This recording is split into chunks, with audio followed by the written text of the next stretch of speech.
Hello, we'll crack some over here quick. Untitled Chapter. It's that time of year again, beginning of 2022. So today we will be ranking my top 10 most anticipated movies of 2022. Yes, that's right, you guys. These are the 10 movies I have the most hype level for coming out this year. So yeah, so anyway, let's just get right into the video. So, in 10th place, we have one that I've been waiting for a while, and this is Gun Maverick. Yes, that's right, you guys. I'm a big fan of the original Top Gun, and I am very excited to see these characters back on screen again. Now, this movie has had numerous delays, but I have been waiting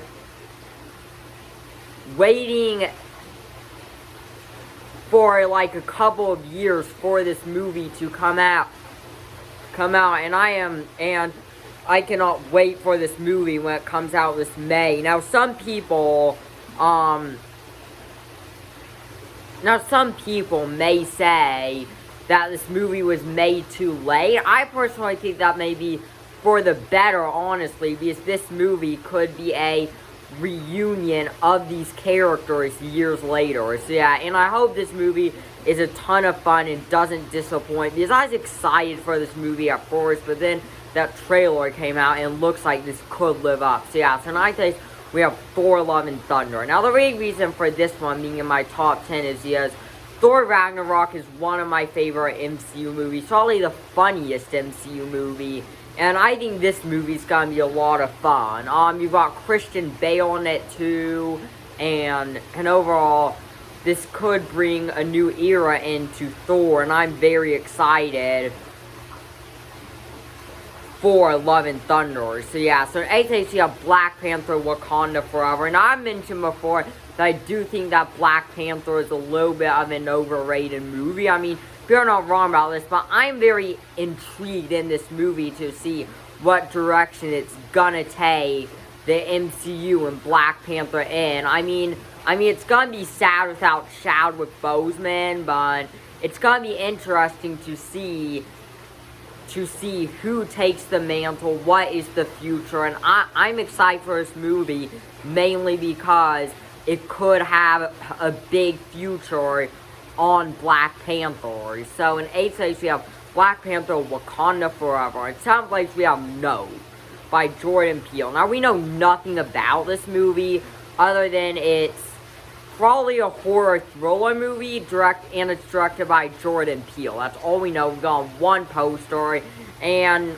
we're kind of blinded for this movie for now. I really like Jordan Peele's other two projects, Us and Get Out. I think I preferred Get Out a bit more. When I first saw Us, I would have said I liked that better. Let's see is Us fun, but I think I like Get Out a little bit better. Let's see, the suspense aspect of Get Out worked really well, and a lot of people didn't like Us, but I thought it was a great film personally, and overall, I mean, I don't know if it will be or not, but it would be cool to see this as another awards contender for Jordan Peele, just like Get Out was, and I am pretty optimistic about this one, because not only can Jordan Peele always has some creative twists based off of his other movies. Not only can his movies be scary and creepy, but they can be done very well. Both of his latest movies were very creative movies, and I'm excited to see what he has next in store. So yeah, so very missing on the top 5, we have Avatar 2. Now say what you want about the first one. I mean, I even can admit it's a bit outdated at this point. I mean, a lot of people aren't as excited for this one simply because the first Avatar was better on the technical aspect than the storyline, but however, technology in movies has evolved so much since then that some you'll see as outdated, and I can kind of agree. I mean, the first Avatar just isn't a very rewatchable movie, but still, I'm hoping this movie brings something new, technical, just like the first one did when that first came out, which is why I am very excited for Avatar 2. Now, it could be kind of a bland story like the first, but I know for a fact James Cameron can make this an incredible IMAX experience, even if that is the case. And I don't know if I've ever waited longer for a movie. Like, this movie was announced years ago and faced numerous delays, and I've been waiting for a sequel to this for years now, so I'm hoping it pays off, at least on a technical aspect. So yeah, so anyway, now we are into my top 5, and in 5th place we have Killers of the Flower Moon, a Martin Scorsese movie. Now, this is Martin Scorsese and Leonardo DiCaprio. I mean, what else could you ask for? Martin Scorsese is one of the greatest directors of all time. Goodfellas, The Departed, great movies he's done. Also, this is a crime western, which I think is going to be interesting because we don't get much good westerns anymore, so it's going to be cool seeing that genre brought back with this film. Now, this film, I looked it up, it still has no release date yet, but regardless, I am still very much so looking forward to this film, because, I mean, anything Scorsese I would be excited about, because he is one of the greatest filmmakers of all time. So yeah, coming in 4th place, we have Doctor Strange in the Multiverse of Madness. Now, this multiverse stuff in the MCU is truly exciting me. You've got him and Wanda Maximoff in this movie. It's gonna be very cool. Hopefully there's some cameos in this movie. It's done right, just like they did it in No Way Home. That is what I'm hoping for. Hopefully they do this one right. Make it a great story with big moments in it too. Hopefully things are kept a secret in this movie, because No Way Home was a great film, but there were a lot of leaks for that movie in anticipation to it, and the trailer is very cool, and for it being kind of like a follow-up to, I mean, it won't really tie into No Way Home, probably not, but since Doctor Strange was in No Way Home, this is another multiverse movie.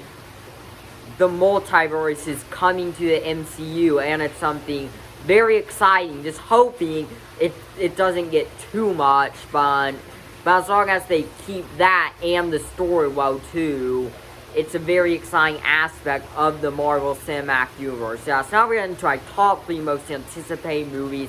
In 3rd place, we have Spider-Man Into the Spider-Verse 2. Now I didn't care.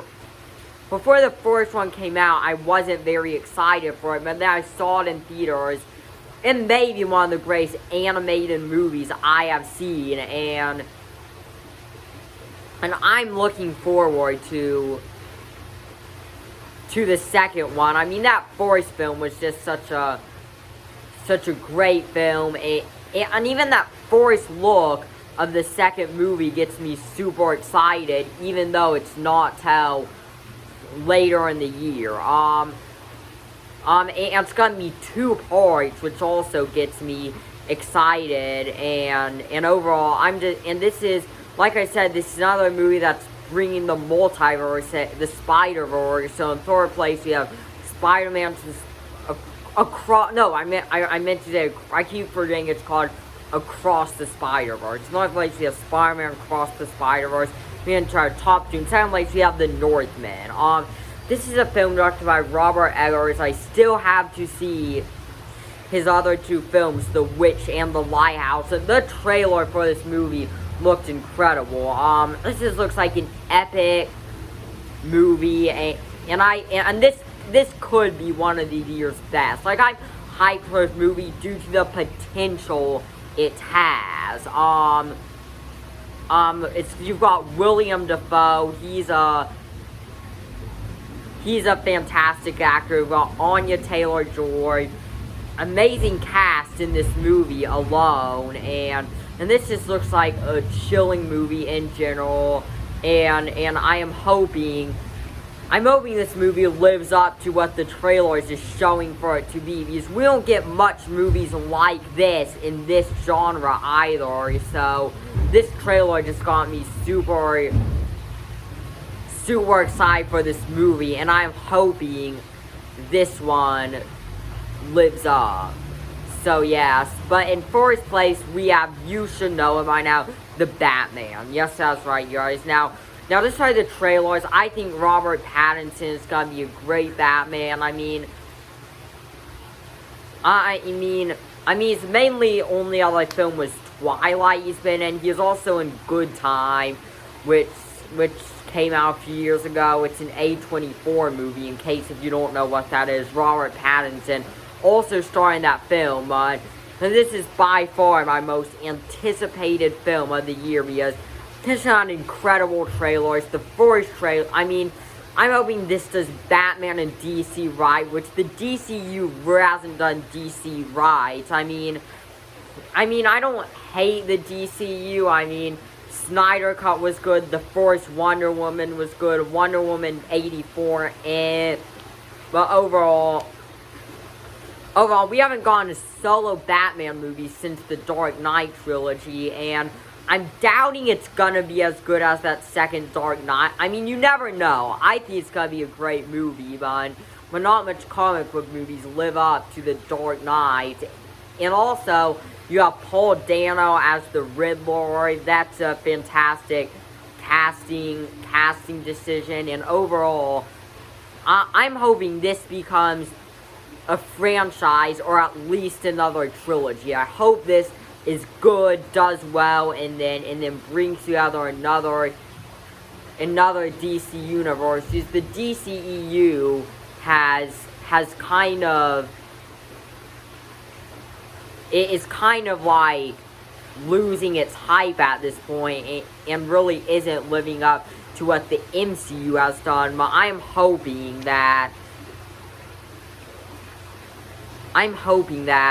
this movie lives up, because these trailers, I mean, it's dark, it's gritty, like Batman should be, and this is my most anticipated movie of the year. So yeah, so anyway, thanks for watching. Make sure to like and subscribe, and I'll see you in the next video.